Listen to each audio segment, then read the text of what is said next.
te célébrer, Adonai. Tu es le Père de tous ceux qui ont le Fils en eux. Tu es Dieu. Tu remplis les cieux, Adonai. Nos mains sont levées, nous voulons t'élever, t'adorer et te célébrer, Adonai. Tu es le Père de tous ceux qui ont le Fils en eux. Tu es Dieu. Tu remplis les cieux, Adonai. Nos mains sont levées, nous voulons t'élever, t'adorer et te célébrer, Adonai.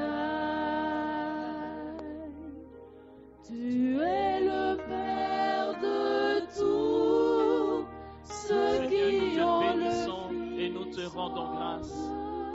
Merci pour la grâce, merci pour la gloire de ton nom. Merci pour ce jour.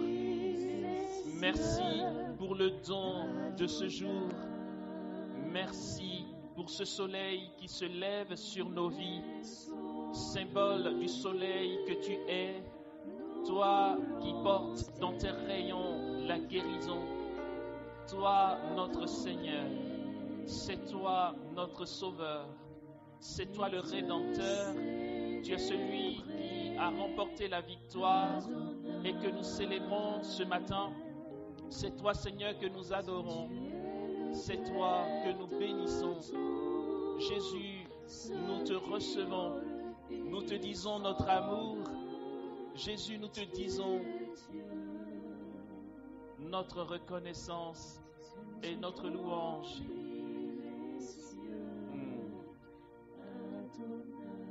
Oui, Jésus, gloire à ton nom. Nos mains sont levées, nous voulons t'élever, t'adorer et te célébrer, Adonai. Tu es le Père de tous ceux qui ont le Fils en eux. Tu es Dieu. Tu remplis les cieux, Adonai.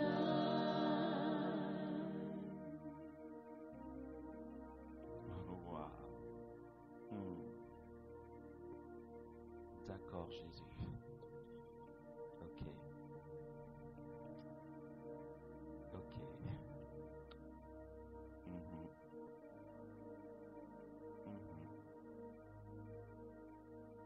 D'accord.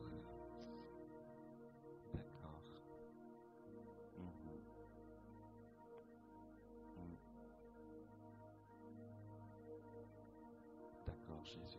Merci. D'accord. Ok.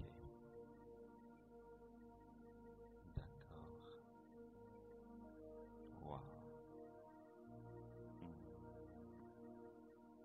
Wow. Ok, Jésus.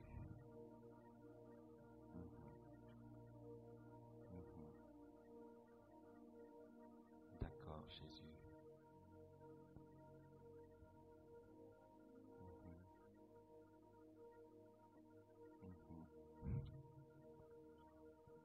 Oui. Oui, Jésus.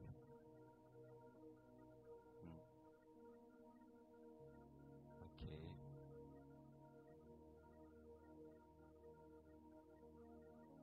Comme tu voudras, Jésus.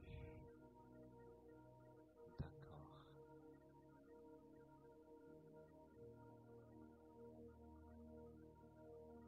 Ok. Jésus, merci. Seigneur, merci.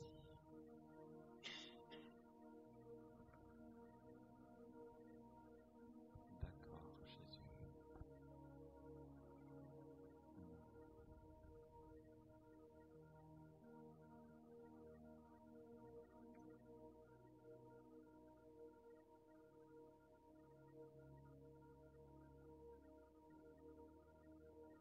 Ok.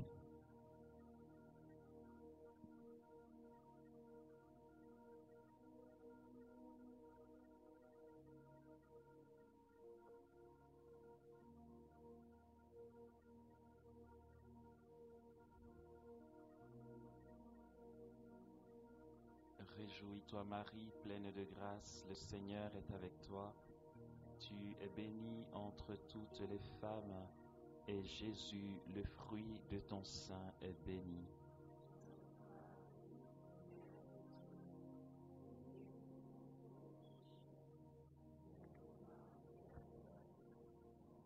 Que toute la gloire soit rendue au Père et au Fils et au Saint-Esprit.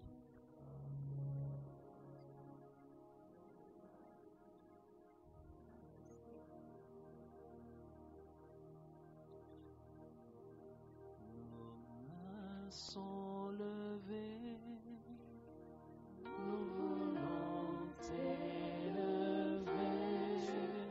t'adorer, te célébrer, Adonai. Tu es le Père de tous ceux qui ont le Fils en eux. Tu es Dieu. Tu remplis les cieux, Adonai.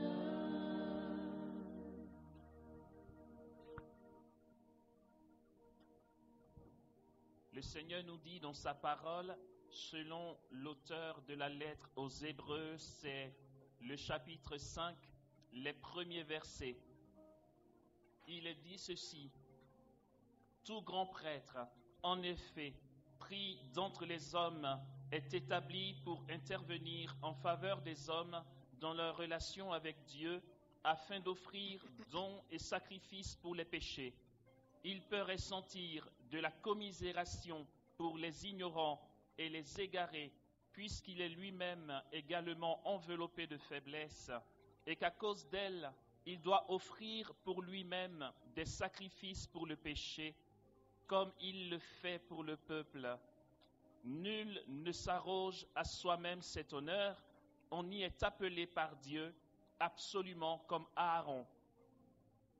De même, ce n'est pas le Christ qui s'est attribué à soi-même la gloire de devenir grand prêtre, mais il l'a reçu de celui qui lui a dit: tu es mon fils, moi aujourd'hui je t'ai engendré. Comme il dit encore ailleurs, tu es prêtre pour le monde éternel selon l'ordre de Melchisédek. C'est lui qui, au jour de sa chair, ayant présenté avec une violente clameur et des larmes, des implorations et des supplications à celui qui pouvait le sauver de la mort, et ayant été exaucé en raison de sa piété, tout fils qu'il était, a pris de ce qu'il souffrit l'obéissance, après avoir été rendu parfait. Il est devenu pour tous ceux qui lui obéissent cause de salut éternel. puisqu'il est salué par Dieu du titre de grand prêtre selon l'ordre de Melchisédek. Amen. Bonjour, frères et sœurs, et bienvenue, bienvenue à tous, les internes comme les externes. Nous continuons nos rencontres et nous avons à partager un aspect qui se veut nécessaire, essentiel, indispensable de ce thème qui nous rassemble. Jésus dit, j'ai soif.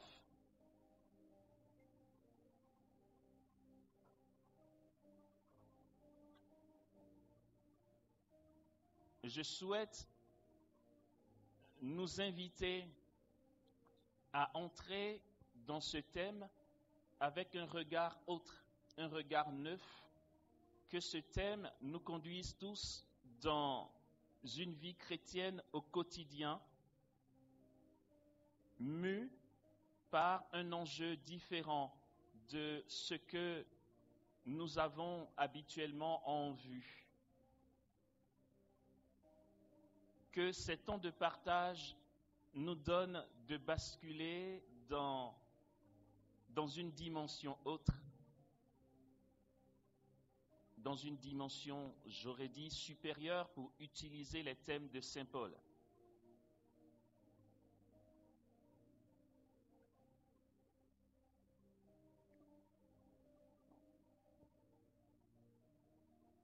Hier, lors de cette toute petite introduction,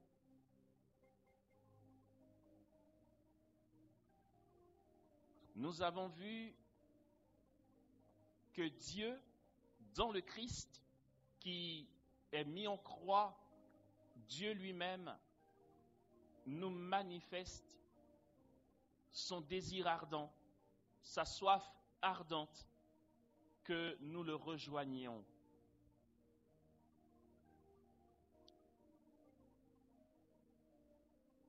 Savions-nous ou savons-nous que le Verbe éternel, dans son incarnation, comme dit la théologie, le Fils de Dieu, deuxième personne de la Trinité, Jésus, Fils de Dieu, Verbe éternel, n'a jamais quitté le sein de la Trinité pendant qu'il était sur la terre. Nous le savions. Je dis ça autrement. Pendant qu'il était à Jérusalem, il était au cœur de la Trinité. Il n'a jamais quitté le sein de la Trinité. Nous confessons, nous catholiques, un Dieu, un, en trois personnes, indivisible. Alors n'allons pas croire que l'incarnation ait donné un petit répit à la Trinité en disant on se divise juste un petit peu le temps que tu passes ton 3 ans sur la terre. Il est indivisible. Ceci dit, le Verbe éternel, pendant qu'il était sur la terre, était étroitement lié au Père et à l'Esprit. Alors, tout ce qu'a vécu le Fils, nous en avons fait cas hier soir, tout ce qu'a vécu le Fils n'est rien d'autre que la manifestation visible de ce que Dieu est profondément. Le Christ qui souffre nous manifeste la capacité que Dieu s'est acquis de souffrir. Le Christ qui a soif nous manifeste la capacité que Dieu s'est acquis d'avoir soif. Le Christ qui est fatigué nous manifeste la capacité que Dieu s'est acquis d'être fatigué. Dieu,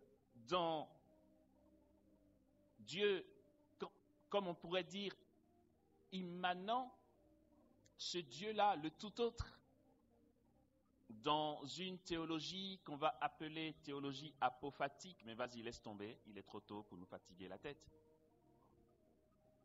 En réalité, Dieu ne souffre pas, Dieu ne se fatigue pas, Dieu ne peut pas avoir soif, Dieu n'a pas faim, Dieu ne meurt pas, tout simplement, d'accord?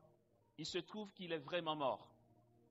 Le Christ est vraiment mort, donc Dieu est mort. Et là, voyez, toute la profondeur de la théologie est renversée, dans ce sens que la théologie, on a longtemps cru, du moins moi, j'ai longtemps cru, parce que c'est ce que j'ai entendu aux études, que la théologie, c'est le discours sur Dieu. Mais la théologie, en fait, ce n'est pas le discours sur Dieu.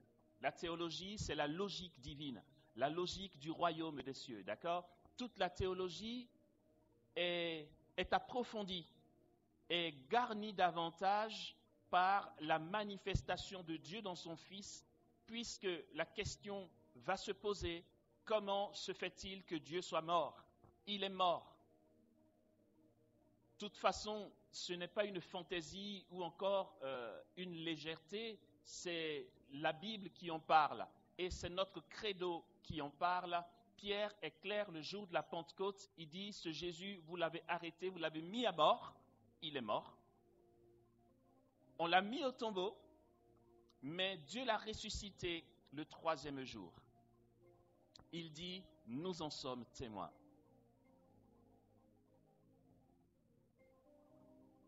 C'est de lui que nous parlons durant cette retraite et de toute façon, c'est de lui que nous parlons lors de toute retraite spirituelle.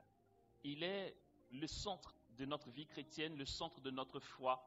Il est dans sa personne le médiateur et l'accomplissement total dans sa personne de la révélation de Dieu. Le Christ, notre Seigneur, c'est aussi de lui dont parle l'auteur de la lettre aux Hébreux et nous venons de l'entendre. Écoutons la dernière partie de ce texte que nous venons d'entendre. Il est dit ceci.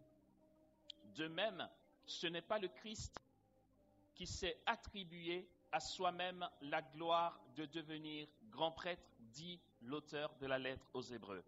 Mais il l'a reçu de celui qui lui a dit, « Tu es mon fils, moi, aujourd'hui, je t'ai engendré. » Comme il dit encore ailleurs, « Tu es prêtre pour le monde éternel selon l'ordre de Melchisédek. » C'est lui qui, au jour de sa chair, ayant présenté avec une violente clameur et des larmes, des implorations et des supplications à celui qui pouvait le sauver de la mort, et ayant été exaucé en raison de sa piété, tout fils qu'il était, apprit de ce qu'il souffrit l'obéissance après avoir été rendu parfait.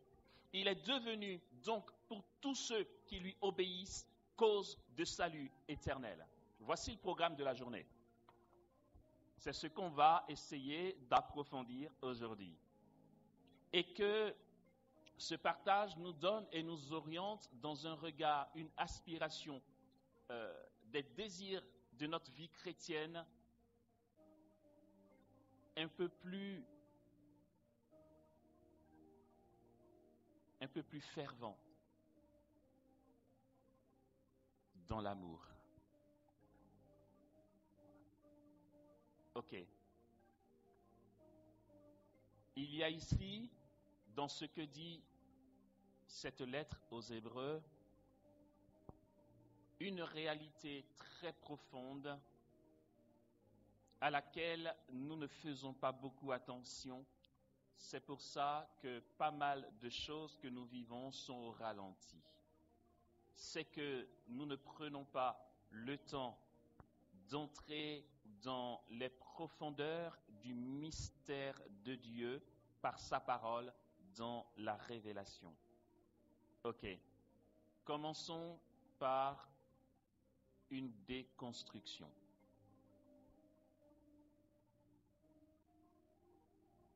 Certains l'ont peut-être déjà entendu ce que je vais dire là,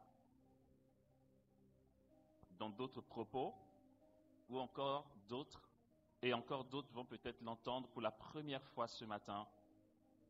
Quand je vais le dire, je vous en prie, ne me décapitez pas tout de suite. Attendez qu'on avance, d'accord? Ok. J'ai une bonne nouvelle pour nous ce matin, qui aura une apparence d'une mauvaise nouvelle. La bonne nouvelle d'apparence mauvaise, c'est que Dieu ne sait pas tout faire. Je dis ça d'une autre manière. Dieu ne peut pas tout faire. Vous voyez, vous avez envie de me décapiter.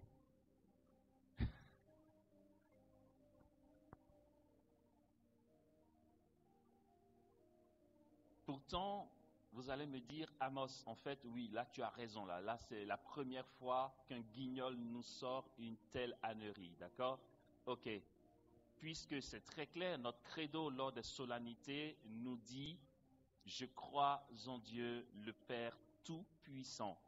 Et puis ailleurs, lorsque l'ange Gabriel apparaît à la Vierge Marie pour l'Annonciation, il lui dit « Car rien n'est impossible à Dieu ». Ok? Là-dessus, Amos, non, là tu es dans l'erreur. Pourtant, même pas. Je redis ça. Dieu ne sait pas faire. Dieu ne sait pas tout faire. Dieu ne peut pas tout faire. Eh oui. Je pense qu'il était temps qu'on l'entende et qu'on le sache. Je sais peut-être de mon vivant ou après que j'ai été enlevé dans un char de feu, j'en sais rien. Mais autant l'Église a ajusté, je dis ajusté, le Notre Père et que certains textes de la liturgie sont ajustés, de mon vivant ou après, ça ne m'étonnerait pas que l'Église ajuste aussi la première parole de notre credo de Nicée-Constantinople. Ou même du symbole des apôtres aussi. Il est dit, je crois en Dieu le Père Tout-Puissant, Créateur du ciel et de la terre.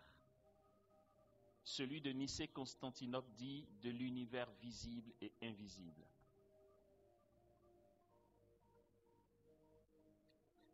Et donc, vous allez dire, ah mais ouais, ils ont ajusté, Amos avait dit. Alors pour bien enfoncer le clou et bien vous provoquer, je redis ça. Dieu ne peut pas tout faire. Dieu ne sait pas tout faire. C'est nouveau ça. Hein?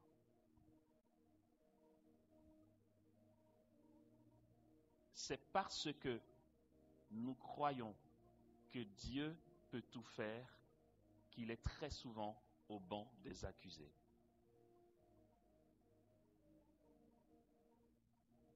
Lorsque l'Église va ajuster cette première parole du credo, elle dira certainement un truc du genre « Je crois en Dieu le Père Tout-Puissant d'amour, Créateur du ciel et de la terre. » Dieu, rien ne lui est impossible dans l'ordre de l'amour. Dieu est tout-puissant, créateur du ciel et de la terre, dans l'ordre de l'amour. Il y a quelque chose que Dieu ne sait pas faire. Il y a quelque chose que Dieu n'a jamais su faire. De toute éternité qu'il est Dieu, il y a quelque chose qu'il n'a jamais su faire et qu'il ne saura jamais faire. Il ne sait pas faire le mal. Il n'a pas appris à faire ça. Il ne sait pas faire. En fait, quand on dit que Dieu est tout-puissant, on se dit, ouais, il a tout pouvoir. En fait, c'est juste qu'il est sympa, le gars. Il ne veut pas nous faire du mal. Mais s'il veut faire du mal, attention, il peut faire. Il ne sait pas faire. Ça, il n'a pas appris à faire. Alors, si tu te dis, mais d'où vient Dieu? Quelle est sa source qui a créé Dieu? En fait, il n'a pas de commencement. Donc, de toujours à toujours, Dieu n'a jamais su faire le mal. Le catéchisme de l'Église catholique est clair. Dieu n'a pas voulu le mal. Il n'a pas fait le mal. Il a permis autre chose.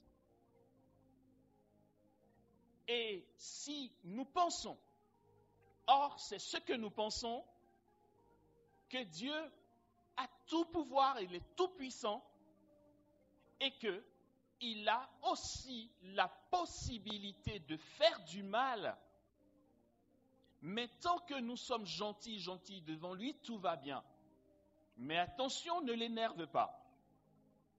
Parce que le jour où tu vas trébucher, il est capable de te faire mal. Aussi, nous entendons ce genre de paroles comme quoi qu'est-ce que j'ai fait à Dieu? Comme si en fait, Dieu me punit d'avoir eu une vie dépravée avant ma conversion. Dieu me punit d'avoir manqué de charité envers l'autre. Dieu me punit de n'avoir pas prié ce matin. Oh, mince, si j'avais fait ma prière, mon pied gauche n'aurait pas heurté une pierre. C'est parce que je n'ai pas prié que Dieu me punit. C'est ce que nous pensons, frères et sœurs, soyons honnêtes avec nous-mêmes. D'autres iront jusqu'à dire, je suis malade et ma maladie traîne, je ne guéris pas. C'est certainement une punition de Dieu. Non, Dieu ne punit pas. Il ne sait pas faire le mal. Il ne sait pas faire, il n'a jamais su faire le mal. Et vous allez voir, ça va être très complexe. C'est parce que, tu vas trouver ça un peu paradoxal, mais on va expliquer, c'est bon. C'est parce que Dieu ne sait pas faire le mal que toutes tes prières ne sont pas exaucées.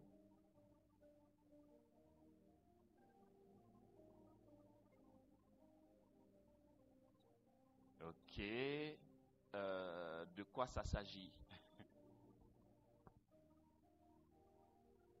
Eh oui, c'est parce qu'il ne sait pas faire le mal que toutes nos prières ne sont pas exaucées.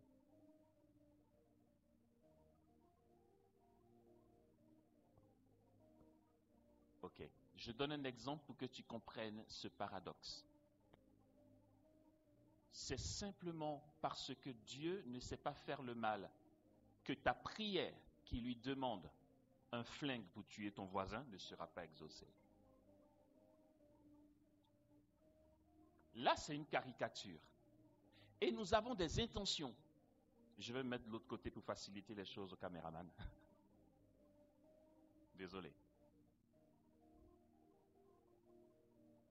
Là, c'est une caricature, mes frères et sœurs. Souvent, nous avons des intentions qui ont une apparence pieuse. Tu peux dire à Dieu, mais Seigneur, tu vois, donne-moi d'avoir mon examen. C'est pas mauvais, c'est pas un pistolet, c'est pas une kalachnikov pour tuer mon frère. Je veux avoir mon examen parce que tu sais, Seigneur, dans cette société, il faut que j'ai mon diplôme pour pouvoir avoir un travail, avoir une maison, une voiture, des gosses, une femme. C'est pas mauvais. Et puis, on se rend compte que nous ne l'avons pas.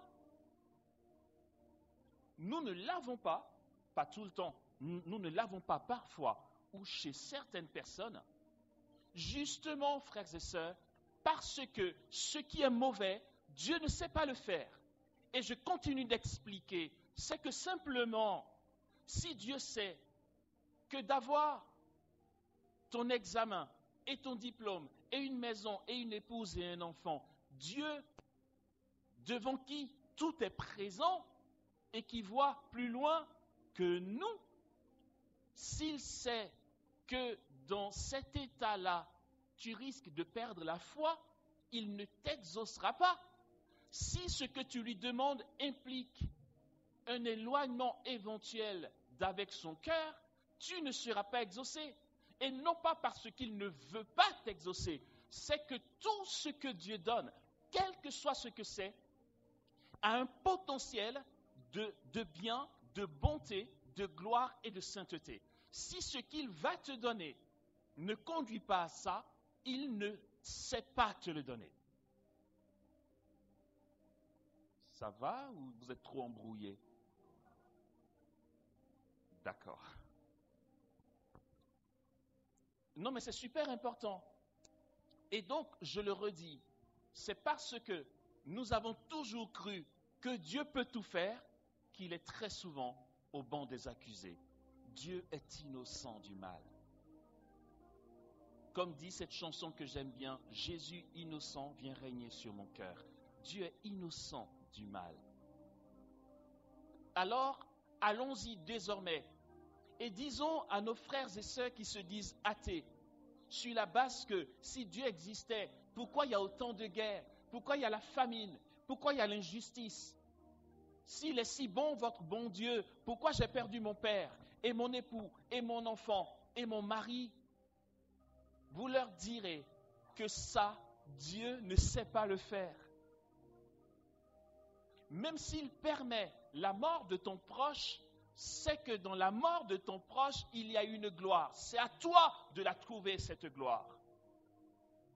Dieu ne permet rien qui ne comporte un potentiel de gloire. Ça n'existe pas. Tout ce que Dieu permet comporte un potentiel de gloire. Sachons donc désormais que tout ce qui se passe dans notre vie, ce qu'il y a de pire, d'abomination, ce n'est pas Dieu qui le donne. Mais tout ce que Dieu permet pour nous comporte la gloire. Nous allons le voir. Et ce texte en dit long là-dessus. Ok, après ce quart d'heure d'embrouille, je relis ce texte. Vous allez voir comment on évolue là-dedans, d'accord?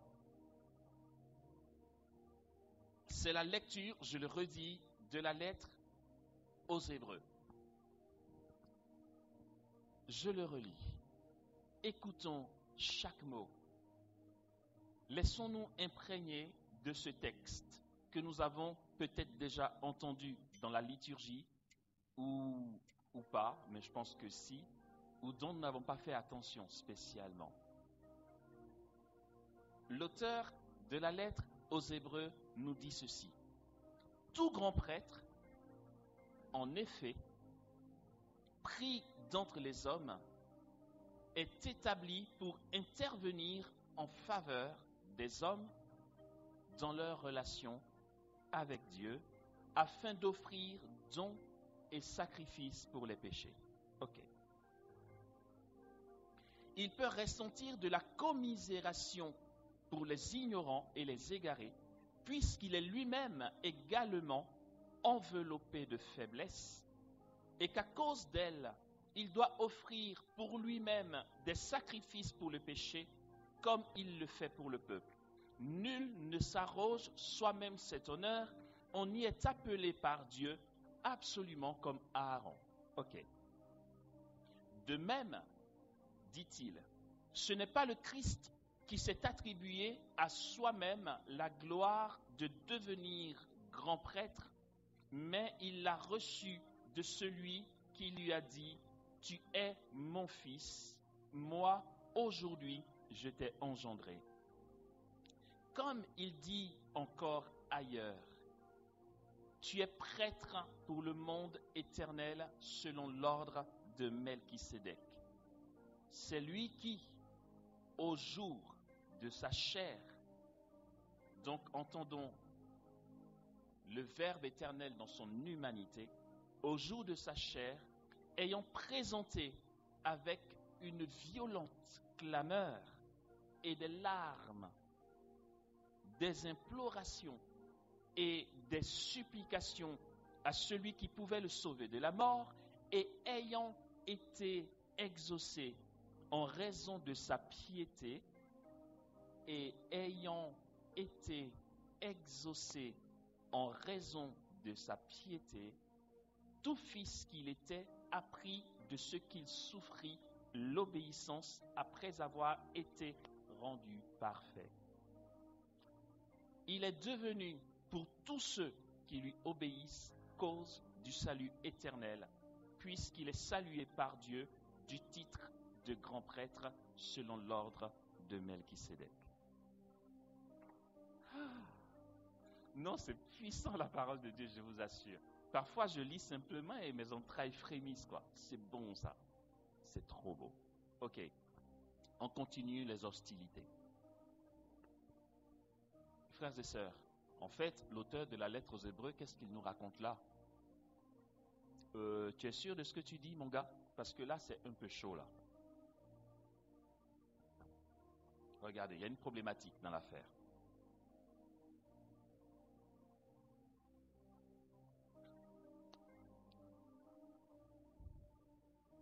Ayant présenté avec une violente clameur, dit-il, et des larmes. Vous allez voir qu'il y a une problématique.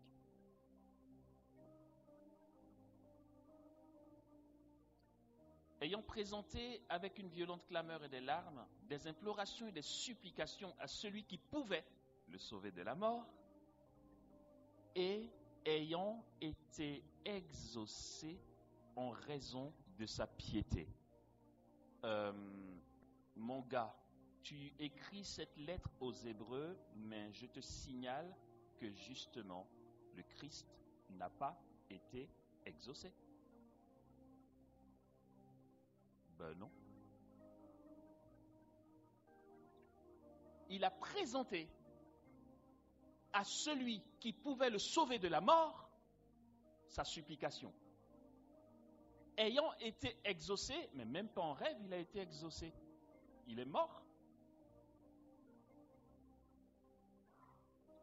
Pourquoi il dit que le Christ a été exaucé quand il n'a pas été exaucé?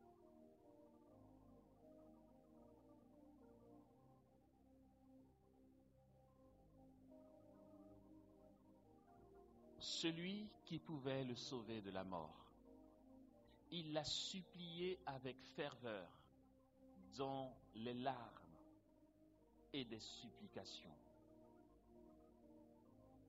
Et celui qui pouvait le sauver de la mort ne l'a pas sauvé de la mort. Enfin, je ne sais pas comment vous vous comprenez, hein. Après, c'est peut-être moi qui suis gogol dans ma tête.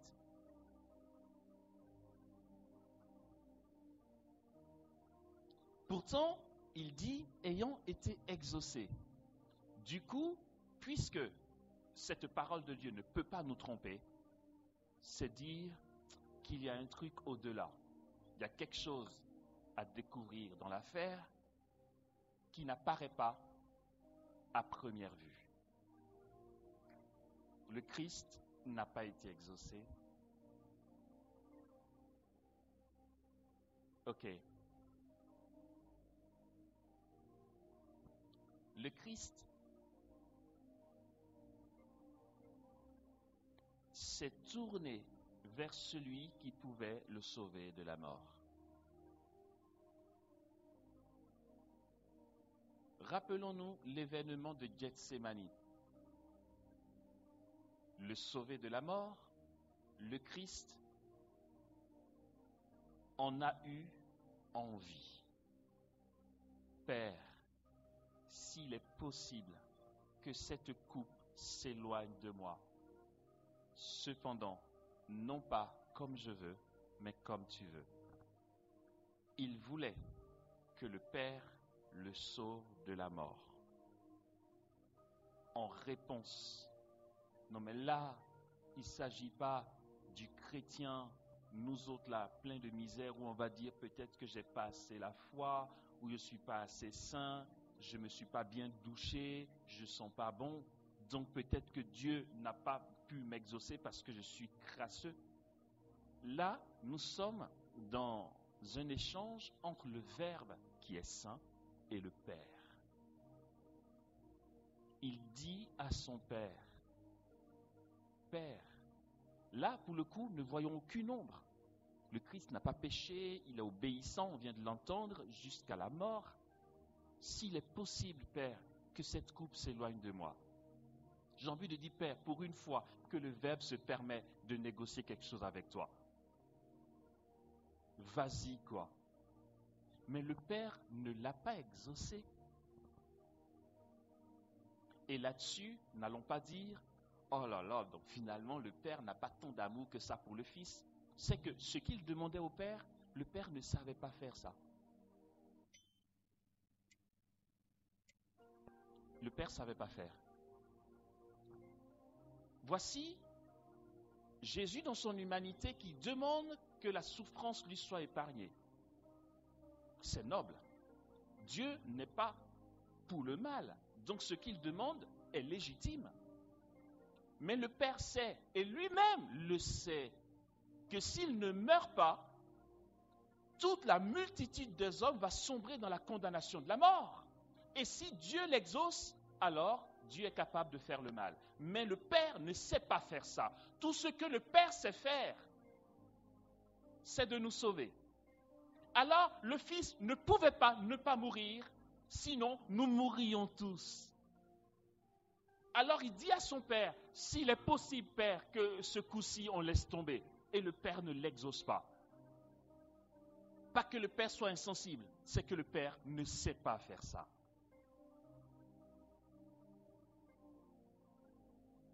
Du coup, en réalité, il n'a pas été exaucé. Et plutôt que de lui épargner la mort, il part à la mort. Et réellement, il meurt. Et les disciples d'Emmaüs lui diront à lui-même, alors qu'ils ne le reconnaissent pas, nous qui croyions qu'il était le Messie, le Fils de Dieu. En gros, ça a foiré, quoi. Non, mais on a pris 3 ans, tu n'imagines pas. Au début, on a douté, d'accord? Mais quand on a vu les miracles, et puis comment il prêche, c'était puissant. Franchement, on a rencontré Pierre une fois près du supermarché. Il nous a dit, je vous assure, c'est vraiment le Fils de Dieu. Parce que je l'ai confessé et il a confirmé. On l'a suivi. Ça a duré 3 ans, quoi. On s'est mis à dos les membres du Sanhédrin, les grands prêtres, les pharisiens, tout ça parce qu'on avait foi en ce gars-là. Mais voici 3 jours qu'il est mort. Tu es bien le seul à Jérusalem à ne pas savoir ce qui se passe dans le coin. Jésus de Nazareth, cet homme puissant dont la renommée a pris toute la Galilée et la Samarie, il est mort. Non, sérieux, on l'a arrêté? On l'a arrêté. Je vois le Père Paul derrière que je salue. Vous imaginez le Père Paul qui vous édifie, qui est un prêtre selon le cœur de Dieu et dont le témoignage vous édifie. Vous parlez entre vous. Le Père Paul, quoi le Père Paul? Ben, ça fait 3 jours, tu sais, les gendarmes ont débarqué au presbytère. Non, arrête. Non, mais sérieux, arrête. Non, mais oui. Pourquoi? Ben, il paraît que il se dit fils de Dieu. Jean, il a une prédication un peu tordue. Donc, on l'a arrêté, il est en prison. C'est demain son procès. Il paraît qu'il risque la peine de mort. Non, non, Dieu fera jamais ça. Non, c'est quand même le Père Paul. Attends, arrête. Et puis c'est le procès du Père Paul. Et puis toute la ville, en tout cas Ouaga Centre, se réunit. Et puis le Père Paul est jugé. Et puis forcément les paroissiens de Saint-Camille disent, non, même pas peur, les anges vont intervenir, Dieu va faire quelque chose. Quoi? Le Père Paul, nous on sait qu'il est, non, c'est un gars bien. Dieu ne peut pas permettre ça. Et puis on se rend compte que le verdict tombe, le Père Paul est condamné à mort. On se dit, non, jusqu'au bout là, forcément Dieu va faire un truc. Quelqu'un va surgir, tu vas voir, le ministre de la Justice va venir, il va dire, non, il y a un problème là, arrêtez. Et puis on le suit, il va au lieu de son supplice, et il est bastonné, il n'a même plus figure d'homme, tellement il souffre. Et là on se dit, mais attends, purée, mais où est Dieu dans l'affaire? Où est Dieu? Dieu est justement dans celui qui est défiguré. Où est Dieu? Et puis on arrête le Père Paul, on le mène à la guillotine. Et jusqu'à la dernière seconde, tu dis quelque chose va se passer. Et là, tu dis, le Père Paul, on l'a arrêté, on l'a accusé, on l'a mis à mort. Même l'évêque n'a rien pu faire.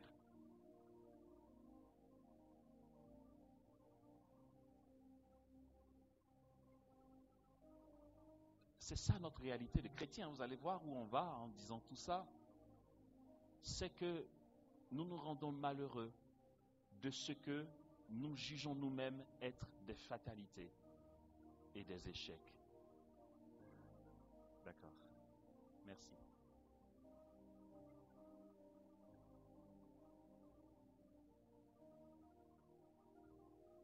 On se juge nous-mêmes. On se prononce sur les événements de nos vies.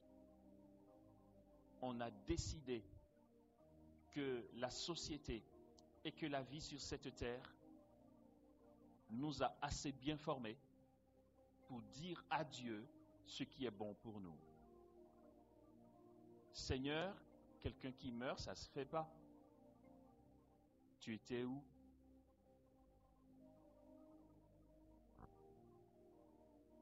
Il y a un évêque que j'ai connu lorsque j'étais au Congo, en année d'insertion pastorale. Vraiment, c'est l'un des évêques les plus charismatiques que j'ai connus, qui a un feu dans le cœur, mais vraiment, c'est, je veux dire, qui t'a dit homme de Dieu, c'est vraiment l'homme de Dieu, quoi. Il a un souci pastoral tellement fort.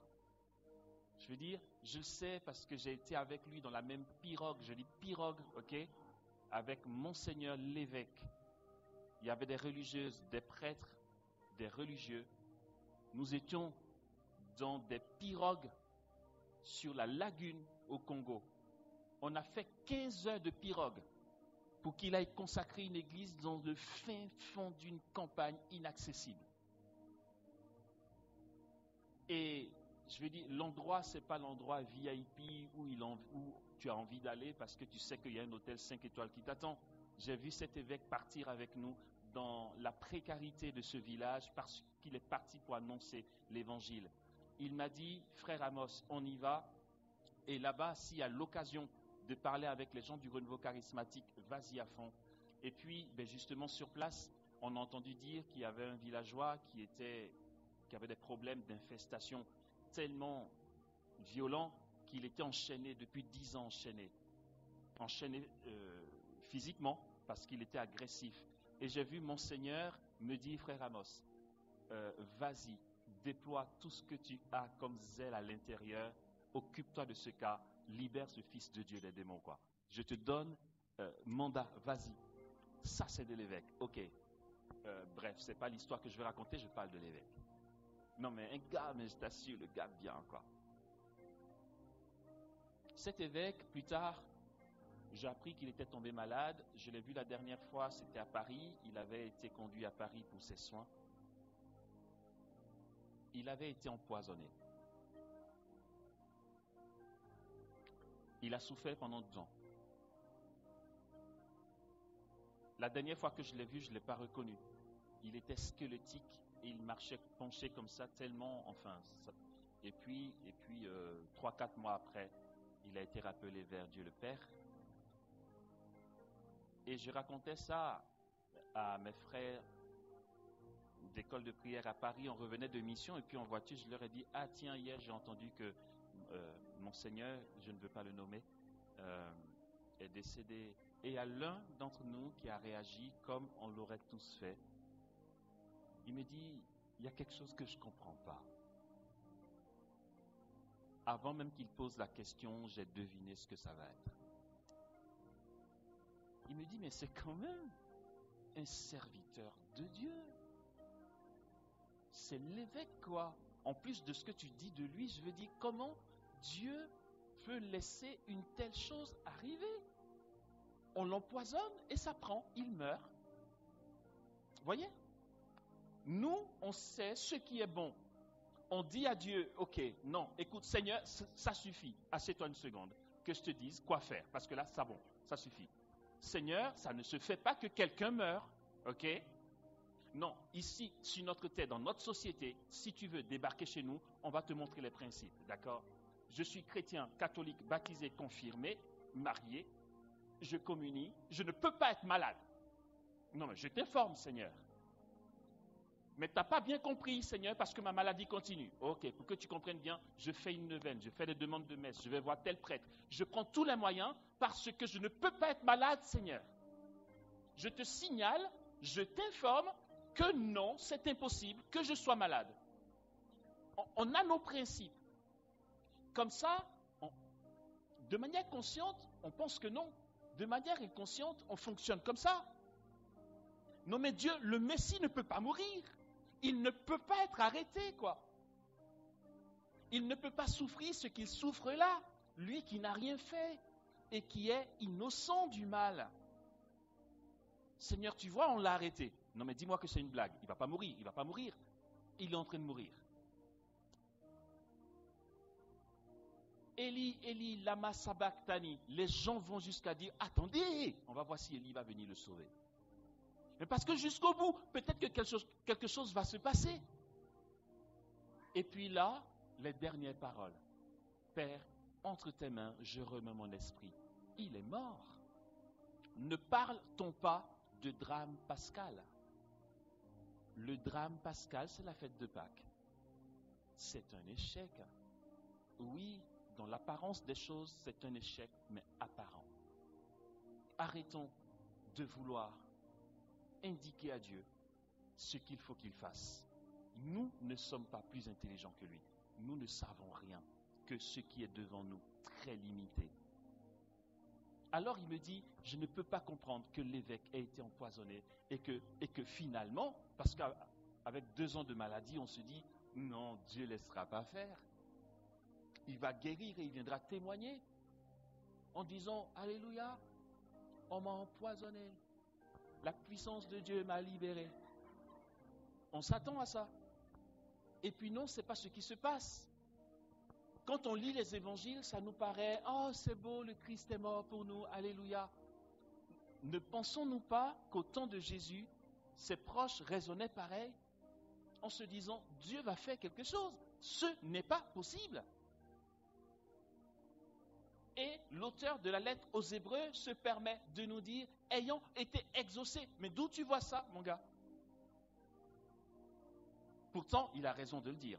Je ne suis pas en train de mettre en doute sa parole. C'est juste qu'après la pause qui a lieu dans quelques minutes, on va mieux l'expliquer. D'accord? Donc ce frère me dit ça. Et plutôt que de lui dire, mais oui, Dieu a ses plans, etc., j'aurais pu le lui dire. Je lui ai dit, pose la question autrement. Plutôt que de dire, mais comment Dieu peut laisser faire ça? Je lui ai dit, retournons la question. Est-ce que tu as pensé à toutes les fois où il a été empoisonné, mais dont on n'a rien su, peut-être? Qui dit que c'est le premier empoisonnement? Qu'est-ce qu'on en sait? Le truc, c'est que Dieu ne viendra pas te dire, ah, tu sais, hier tu as été empoisonné, mais je t'ai délivré. Ça, c'est le m'as-tu vu qui veut ça. Ça, c'est le démon qui fonctionne comme ça. C'est le féticheur qui fonctionne comme ça. Qui te disent, ah, c'est ma bague qui t'a épargné d'un accident hier. Ah bon, je devais avoir un accident? Ben oui. Dieu ne fonctionne pas comme ça. Attends, quand tu venais ce matin, tu es arrivé sans embrouille. Qui te dit que l'ange à côté de toi ne t'a pas épargné un accident? Et que ce n'est pas arrivé 50 fois pour que la 51e fois, Dieu le permette parce qu'il le permet selon son bon plaisir et sa bonté et son plan d'amour. Et que cette 51e fois, les gens de ta famille disent, mais elle était chrétienne, comment Dieu peut laisser faire ça? Et il y a eu 50 fois où Dieu l'a épargnée. On n'a rien su. Alors, j'ai dit à ce frère, est-ce que tu as pensé à tous les empoisonnements qu'il a éventuellement eus, qui n'ont pas marché? Hier, le Père Paul le disait, j'aime bien, merci Père Paul de nous le rappeler. La mort, là, c'est le truc, tout le monde va y passer. Que tu sois le plus grand saint du monde ou pas, tu vas y passer. Jésus lui-même qui n'a pas péché est mort. Quelqu'un m'a dit dernièrement, j'ai rêvé, j'ai vu ta mort. Je me suis dit, mais il n'y a aucune révélation dans l'affaire.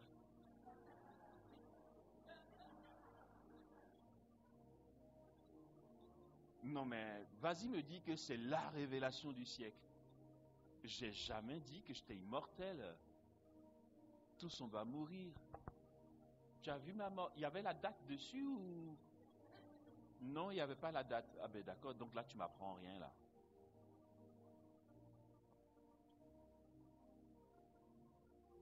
Comment on va mourir? Oh, on aimerait tous mourir comme Marie, dans une dormition où on est assompté. Marie a son appel en Dieu. Élie a son appel en Dieu, enlevé dans un char de feu. Moïse a son appel en Dieu. Jésus, fils de Dieu dans son humanité, avait une mission. Tu as ton appel. Et Thérèse de Lisieux, Sainte Thérèse de Lisieux, la plus grande sainte des temps modernes que tout le monde connaît. Vous savez de quoi elle est morte? Tuberculose. Mais Dieu, mais t'es où dans l'affaire? Elle est morte de tuberculose. Alors, arrêtons de dire, ouais, comment se fait-il que je sois chrétien, je fais tout pour me confesser, je respecte le chemin de croix, je suis correct, je balaie même la paroisse, Amos. Et puis, il se trouve qu'on m'a découvert le Covid.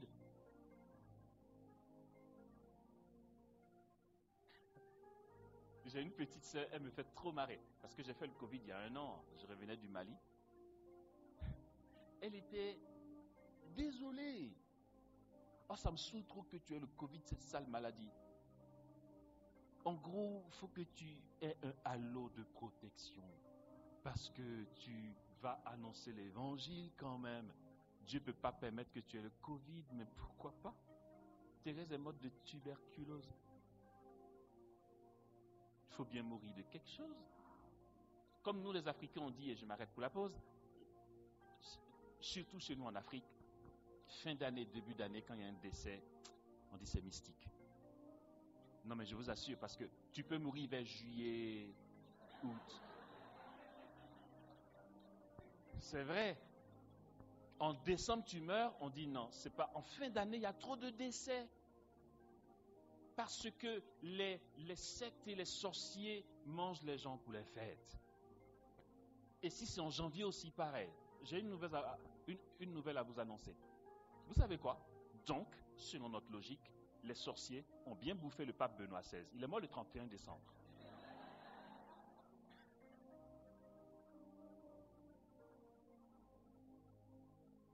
Je souhaite vraiment, et on va faire une pause de 10 minutes, je souhaite vraiment que notre regard change. Parce qu'en fait, quand Jésus dit « Je vous donne ma paix, je vous laisse ma paix », cette paix est réellement là. Il y a un autre qui nous ment sans arrêt et qui nous trouble. Et on a l'impression que ce que Jésus a donné comme paix, c'était une parole en l'air ou c'est inefficace. Il faut juste comprendre le sens profond des paroles de Dieu et le mode d'opération de Dieu pour le salut du monde et pour ta propre vie, pour que tu sois épanoui et que tu grandisses librement dans la liberté, dans la glorieuse liberté des enfants de Dieu, vers la vie d'union à Dieu. Amen.